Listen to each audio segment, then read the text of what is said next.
I know I sound like a broken record, but again, all hail Alyssa Sutherland. You beautiful, crazy, psychotic, dead-eyed mother. What a performance. But folks, this is Al Johnson, back here with the Al Johnson Show, and as promised, I'm here today to give you guys my spoiler-filled review for Evil Dead Rise, now that we are in the second weekend of its release. And folks, if you still want to be a part of the journey and still want to continue on the Al Johnson Show, or you want to jump on board this train, then be sure to do the following. Make sure you like, comment, share, subscribe, and click the notification bell whenever new videos drop. Ladies and gentlemen, let's begin.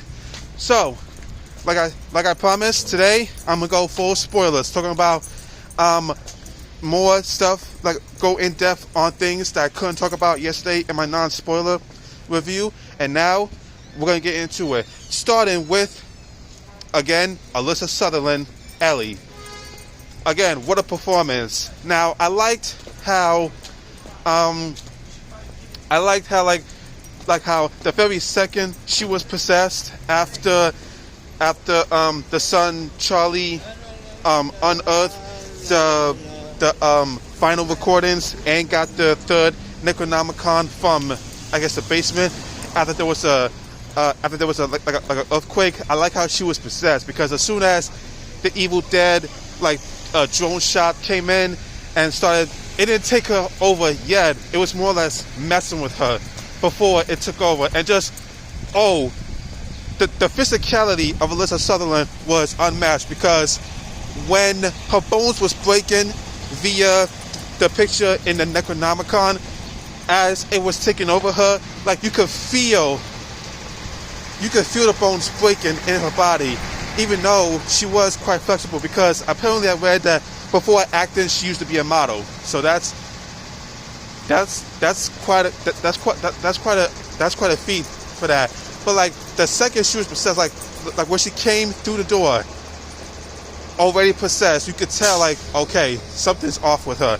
And saying something like, "Oh, I had the most beautiful dream." It was like a day amongst any days. It was when we had a picnic, and all I could think about was how much I wanted to cut y'all open and climb in your bodies so we can stay together as one big happy family. And then Ellie came back. It's like, oh my God, it's in me. It's trying to take me. And then throws up, essentially throwing up her life form as the Deadeye took over. And the last words before the possession took over was her saying, "Don't let it take my babies," and then dies right there. And you have Beth saying her goodbyes, but as she was saying her goodbyes, you see now Deadeye Ellie has been unleashed, and just the look in her eyes as the possession took form. And then of course the bathtub stuff where she was burning up in the tub because like the body was heating. But then you got the shot in the trailer where she's climbing on walls, screaming, falls back in the tub, and then comes out like she was creature from the Black Lagoon. And then of course we got the most famous line of the movie, in my opinion. Yeah, Mommy's with the maggots now. And then crawls out of the tub like just walking like a zombie, and just starts attacking her family. Like she stabs the glass shard through Beth's hand. She says to Bridget, "I'm finally free from you nipple-sucking parasites," and took the tattoo gun and was gonna jam it in her eye, but just scarred her face like, "Oh, sweetie, let me kiss it to make it better," and tried to lick it. And then the next door neighbors, they came in, and then Ellie went straight savage. Like she bit out somebody's eye and spat it, and it flew into dude's mouth. We'll go back to that. And then just everything was insane. And then of course the thing with the peephole, tricking the daughter Cassie to open the door, like, "Oh, me and Dad were talking, we're gonna get back together. Mom, you don't look good." Aw, nothing a big old hug and kiss from you won't fix. open up now, and then starts attacking her, just everything. And going to Beth, who at the start of the movie, we find out that she's pregnant, and she is scared that, oh, I don't think I could be a good mother. But the actions she does throughout the movie when the Evil Dead stuff happens shows that basically she is capable of being a mother because of how she cares for her nieces and nephew, and how she looks after them. It's like, no, she is capable of being a mother. Then when she takes the boomstick that was shown earlier and tries to use it, but to no avail, but then grabs a chainsaw after you see the last evil being in the book, where everybody who's been killed is now full on Deadeye, and starts mashing their limbs, combining with Ellie's. It was like, oh, that was like the stuff of nightmares. And then there was this grinder, this construction grinder, and Beth with a chainsaw starts cutting the beast open as it was going into the grinder. And then of course it wouldn't be an Evil Dead thing without Deadites saying some foul stuff. Now earlier, through the peephole, the Deadite Ellie was calling Beth a groupie smut. But at the end, knowing it was defeated, it had to get in one last jab, like any Deadite would. In Evil Dead 2, you had the whole famous, "I'll swallow your soul," Army of Darkness. "I'll feast on your soul," Evil Dead remake. "I will feast on your soul." And now here's, look at you. You do look like mom. And that's why, like her, you're gonna fail at being a mother, you miserable little. And then, like all heroes, having no more to deal with their nonsense, Ash, "I'll swallow your soul." Swallow this. Shotgun shot. Army of Darkness, "I'll feast on your soul." Come get some. Shotgun shot. Evil Dead remake, "I will feast on your soul." Mia with a chainsaw, feast on this, you little devil," and saws it in half from the head up. And now here, you. Sorry about that. And now here, Evil Dead Rise. You look like mom, and that's why you're gonna fail just like she did. You miserable. And then Beth kicks the Ellie head in the grinder, effectively killing her. And then at the end, also, poor Cassie. That little girl is gonna need therapy after therapy after therapy. But she and Beth ride up into the sunset, where Beth grabs a chainsaw and gets out of the building. I do wish she would have taken the chainsaw with her, but that's besides the point. But also, I really, really liked how the atmosphere and how creepy it was. Like even in the basement, after the earthquake hit, when they found the Necronomicon and the vinyl records, how it was so tense. And even when they played the vinyl records, and apparently one of the priests in the records was Bruce Campbell. Apparently, I could be wrong about that. But even then, like talking about what this evil is, what it does to people, and just everything. Like even around the house, like when when Beth was listening to the records about, it says, well, maybe if we listen to the records backwards, we can stop this thing. But even listening to it backwards, it's like, ain't nothing that can be done. We've tried everything. This evil has no remorse. You hear Ellie coming from out of the vents and scares Beth, but then puts her finger on the record player, making it continue, and just as the priest is speaking about, it's only a matter of time before we end up dead like them, and we end up getting killed.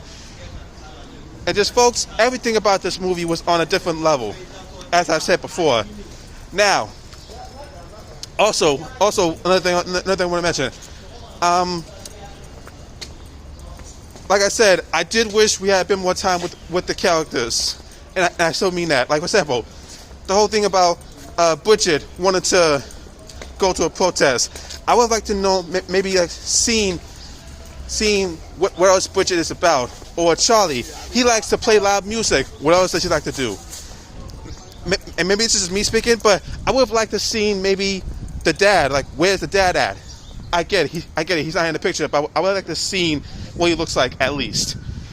But also, another thing that's worth mentioning here, you guys.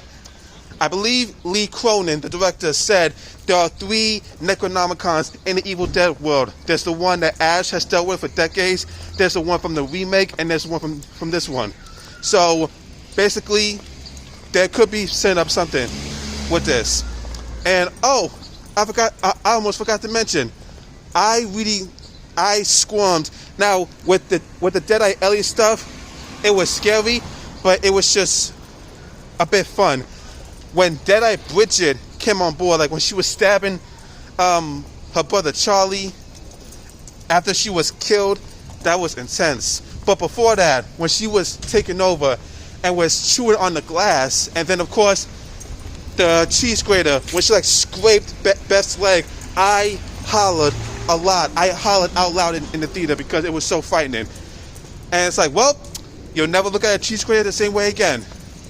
Now, to talk about the weakest aspects of the movie in spoiler details, the ending and beginning of the movie, where it was like this whole thing about these 3 college kids gonna have a party at a cabin in the woods, which I get it. You gotta tease a bit of that Evil Dead formula before we get to the new change. But that whole thing with go to the cabin in the woods for like a getaway.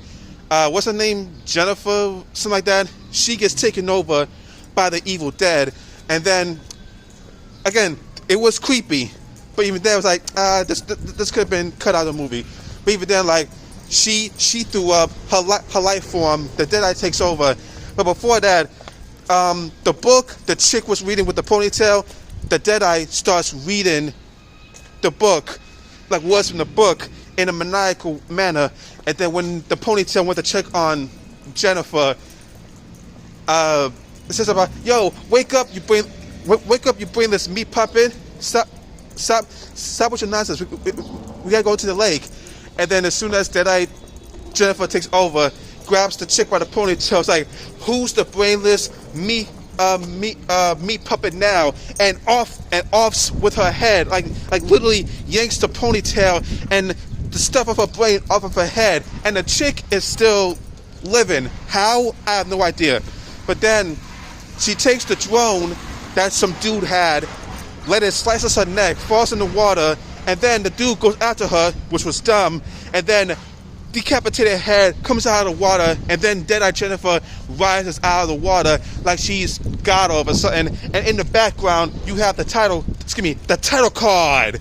Shout out to Dead Me. The title card in the background, Evil Dead Rise, which, for the weakest aspects of the movie, it still had cool stuff, but it's like, I could have taken this out. But that's neither here nor there. And folks, that's it. As promised, my spoiler review for Evil Dead Rise. Folks, you guys need to go watch this movie. I still highly recommend you go see this movie. All hail Alyssa Sutherland. I hope to see her in more stuff for years to come because she killed it. And folks, stay tuned tomorrow for when I talk about maybe what I would like to see in future Evil Dead movies, because I have a lot of ideas. And that's it. And guys, thank you all who's been watching my channel this week when I was talking about Evil Dead Rise and only Evil Dead Rise. Normally, I would have a schedule about what's coming to my channel, but I decided, I'm just going to go with the flow this week and see what happens. And it's just talking about Evil Dead Rise in the movie theater. I thank you guys for watching. And, well, that's all there is to it. Thank you guys for watching. Make sure you like, comment, share, subscribe for more. Click the notification bell whenever new videos drop. And I'll see you all on the next one. And remember, Groovy.